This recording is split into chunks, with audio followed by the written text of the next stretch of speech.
हे guys what's up welcome to my channel study circle. तर आज आपण बघणार आहोत की कोणत्याही संख्येचा गुणाकार 3 ते 4 सेकंदामध्ये कसा करायचा. 3 ते 4 सेकंदामध्ये हे मल्टिप्लिकेशन कसं सॉल्व करायचं, जे SSC HSC तसेच MPSC स्पर्धा परीक्षांसाठी खूप महत्त्वाचं आहे. टाईम सेव्हिंग टेक्निक आहे. तर चला बघूया.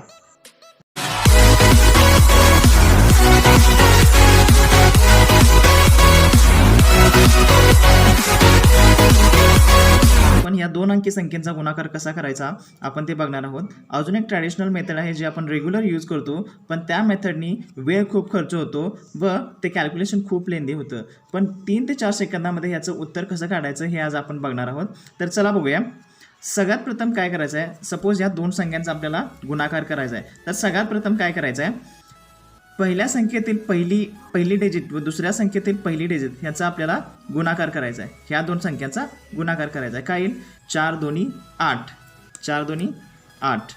आणि तसंच काय करायचं आपल्याला, पहिल्या संख्येतील दुसरे डिजिट व दुसऱ्या संख्येतील दुसरे डिजिट ही इथं आहे, यांचा आपण गुणाकार करायचा. तर 5 एके 5, तर हे आपण इथं लिहिलं. आता काय करायचं आहे, पहिल्या संख्येतील दुसरी डिजिट व दुसऱ्या संख्येतील पहिली डिजिट म्हणजे 5 ही पहिल्या संख्येतील दुसरी डिजिट व 4 ही दुसऱ्या संख्येतील पहिली डिजिट यांचा गुणाकार करायचा आहे. 5 किती 20 अधिक पुन्हा काय करायचं आहे, पहिल्या संख्येतील पहिली डिजिट व दुसऱ्या संख्येतील दुसरी डिजिट यांचा गुणाकार आपण करायचा आहे. म्हणजे बे एके बे, तर ह्यांची बेरीज किती होईल 22. तर ही संख्या आपण इथं घ्यायची आहे. तर इथं जर 22 जायचं राहिलं तर इथं आपण 2 लिहू शकतो व हातच्या म्हणजेच कॅरी इथं 2 येईल. तर यांचं आपण बेरीज करायची. 5 आहे तसं इथं खाली येईल, त्यानंतर 2 व 8 अधिक 2 किती 10. तर हे असेल ह्या संख्येचं, या गुणाकाराचं उत्तर असेल. तुम्हाला चांगल्या पद्धतीनं पुन्हा एकदा समजण्यासाठी किंवा फॉर युअर बेटर अंडरस्टँडिंग आपण दुसरं एक एक्झाम्पल घेतोय. तर ह्यामध्ये आपण गुणाकार करायचा आहे 27 गुणिले 57चा. तर पहिला नियम आपल्याला काय सांगतो, पहिला नियम हे सांगतो की पहिल्या संख्येतील पहिला अंक 2 व दुसऱ्या संख्येतील पहिला अंक कोणता आहे 5. तर ह्यांचं काय करायचं आपल्याला गुणाकार करायचा आहे. म्हणजे 5 दोन्ही किती 10, 5 दोन्ही 10. त्यानंतर दुसरा नियम काय सांगतो, पहिल्या संख्येतील दुसरा अंक 7 व दुसऱ्या संख्येतील दुसरा अंक 7 याचं आपल्याला काय करायचं आहे, याचं पण आपल्याला गुणाकार करायचा आहे. हे किती येणार 7 7 49 म्हणजे 7 7 जा 49. तर 49 कसं लिहायचं आपल्याला, इथं फक्त आपण 9 घेतोय व राहिलेला 4 कुठं देतोय आपण इथं कॅरीला देतोय, म्हणजेच हातच्या इथं आपण देतोय. तर तिसरा नियम आपल्याला काय सांगतो, पहिल्या संख्येतील पहिला अंक किती आहे 2 व दुसऱ्या संख्येतील दुसरा अंक कोणता आहे 7. पहिल्या संख्येतील पहिला अंक 2 व दुसऱ्या संख्येतील दुसरा अंक 7 यांचा गुणाकार किती होतोय 14. तसेच पुन्हा एकदा काय करायचं आपल्याला, पहिल्या संख्येतील दुसरा अंक किती 7 व दुसऱ्या संख्येतील पहिला अंक कोणता आहे 5 यांचा सुद्धा गुणाकार करायचा आहे. म्हणजे 7 गुणिले 5 यांचा गुणाकार किती येणार 7 5 म्हणजे 7 5 जा 35 किंवा 35. तर यांची बेरीज किती येईल 4 अधिक 5 9, 1 अधिक 3 4.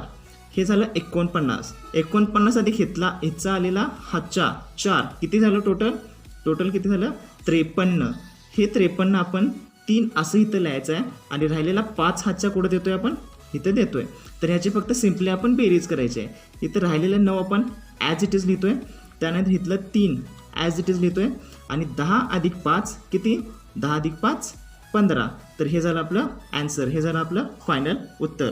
आपण आता पुढचं एक नेक्स्ट एक्झाम्पल घेतोय, ते म्हणजे 89 × 98 म्हणजेच 89 गुणिले 98. तर हे मित्रांनो तुम्ही सोडवू शकाल का. आता आपण 2 एक्झाम्पल्स बघितलेत, 2 उदाहरणं बघितलेत, त्याच्यावरून तुम्ही हे सोडवू शकाल का, तुम्ही ट्राय करा. पण मी पण इकडे सॉल्व करतोय. तर नेहमीप्रमाणे पहिल्या नियमाप्रमाणे काय करतोय, पहिल्या संख्येतील पहिला अंक कोणता आहे 8 व दुसऱ्या संख्येतील पहिला अंक कोणता आहे 9. यांचे आपण काय करतोय मल्टिप्लिकेशन म्हणजे गुणाकार करतोय. म्हणजे 8 9 किती 72 इथं आपण लिहिलं. तसेच दुसरा नियम आपल्याला काय सांगतोय, पहिल्या संख्येतील दुसरा अंक व दुसऱ्या संख्येतील दुसरा अंक हे 2 अंक यांचा आपण काय करतोय गुणाकार करतोय. म्हणजे 9 8 किती 72, हे सुद्धा 72. पण ह्या ठिकाणचं आपण 72 कसं लिहितोय किंवा आपण 2 अंकी संख्या कसं लिहितोय, तर इथं फक्त 2 आपण लिहितोय व उरलेला हातच्या उरलेला कॅरी आपण 7 इथं घेतोय. त्यानंतर तिसरा नियम आपल्याला काय सांगतोय, पहिल्या संख्येतील पहिला अंक गुणिले दुसऱ्या संख्येतील दुसरा अंक असं आपण करतोय. पहिल्या संख्येतील पहिला अंक कोणता आहे 8 व दुसऱ्या संख्येतील दुसरा अंक कोणता आहे 8. ह्यांचे गुणाकार किती होणार 8 64. तसेच त्याचप्रमाणे पहिल्या संख्येतील दुसरा अंक किती 9 आणि दुसऱ्या संख्येतील पहिला अंक कोणता आहे गुणिले 9. तर ह्यांचा गुणाकार किती येणार 9 9 81 म्हणजे 9 9 जा 81. तर ह्यांची आपण बेरीज करायची आहे सिम्पली मित्रांनो. 4 अधिक 1 किती 5 आणि 8 अधिक 6 किती 6 6 12 13 14. तर इथं येणार 14. तर हे 145 अधिक हा इथला आलेला हातच्या 7 इथं आपण ॲड करून घेऊया. तर टोटल बेरीज किती येणार मित्रांनो 5 आणि 7 किती 12. इथं हातच्याला 1 आणि इथं आलं 5 आणि हे 152. तर इथं 152 आपल्याला इथं लिहायचं आहे. तर आपण इथं कसं लिहितोय इथं फक्त 2 लिहितोय व राहिलेले हे 15 जे हातच्या जो कॅरी येईल तो आपण इथं घ्यायचा आहे. तर इथं 2 इथं लिहायचं आहे तसं इथले देखील 2 आपण आहे तसं लिहितोय आणि हे 15 अधिक 72 आपण ह्यांची बेरीज करायची म्हणजे किती येणार 5 अधिक 2 7 आणि 1 अधिक 7 8. तर हे झालं त्याचं ॲन्सर मित्रांनो. हे झालं त्याचं उत्तर. ह्याची जर तुम्ही भरपूर प्रॅक्टिस कराल तर तुम्हाला 3 ते 4 सेकंदामध्ये 100% जमेल मित्रांनो. स्पर्धा परीक्षेच्या दृष्टीने महत्त्वाचा असणारा मॅथ्सच्या इझी सिम्पल कॅल्क्युलेशनसाठी स्टडी सर्कल हे चॅनल सबस्क्राईब लाईक आणि शेअर करा. Thank you so much.